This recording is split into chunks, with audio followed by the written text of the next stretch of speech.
Hi, everyone. My name is Chase Fisk. I'm Director of Athletic Communications at Linfield University.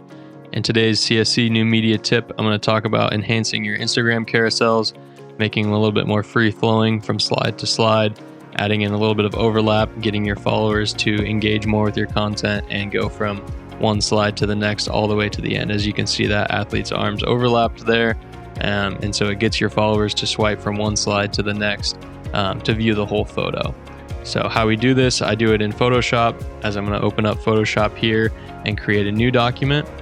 And so in my new document, it's going to be a horizontal document. Instead of doing a 1:1 1080 by 1080 pixel ratio, I'm going to do a 1350 ratio on the height, and then my width, rather than doing one slide at 1080, I'm actually going to times that by 5 and do 5400.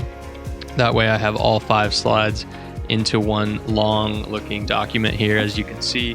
And so I'm going to create each slide on this one document, and I use guides to help me understand which slides are which and how to create that overlap. So I'm going to open up View, go to Guides, New Guide, and my first guide, they'll all be vertical, but I'm going to separate it up into bits of 1080 by 1350. So my first guide will be 1080, my next one will be 2160, and so on. As you can see, I've already created a separate document here with all of those guides in there, just going 1080 by 1080. And so I've added some athlete cutouts from Media Day. And so we have various cutouts here. And as you can see, I have some overlap over those guides. And so that's going to be each slide of your carousel. So that athlete's arm is going to be overlapped there. If you were just looking at the first slide, that's kind of what you would see. Getting you to swipe to the next page to see the rest of that image, and I have that kind of going along here. So it's a unique way to spice up your carousels. And so how I export this, first I'm going to slice it up into guides, and that's going to create each individual image for your post.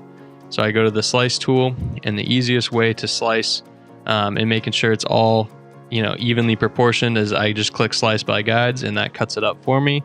And so I don't have to worry about slicing each individual image up. So now I have 5 separate images of 1350 by 1080 for Instagram. And so next to export, I go to File, Export, and how I do it is save as web legacy. I know there's other ways you can do this, but this is the way that has worked the best for me. And it gives you a little bit of a preview here of each slice for your post. And so once you're done with that, just hit click Save. And I'll name it something like Media Day Pics, and that way I know that's what the post is for, and it'll separate to 5 separate images. So I've located that folder that I've saved it in. As you can see, I have some other carousels saved in there from the past, and it'll have each one named what you named it, and then also which slide it is. So here I have Media Day Post 1, and I'll open that up, and you'll see that's just the first slide of the carousel, and you can see that athlete's arms cut off there. Once you input that into Instagram, it's easier to see on the mobile app when you go to post, but it'll look very free-flowing, especially with a white background.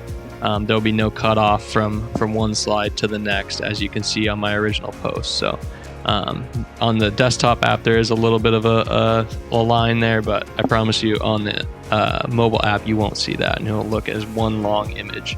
So I hope this helps spice up your content a little bit, get your followers to go all the way to the end of your posts and engage with your content a little bit more. So thank you for tuning into this month's new media tip.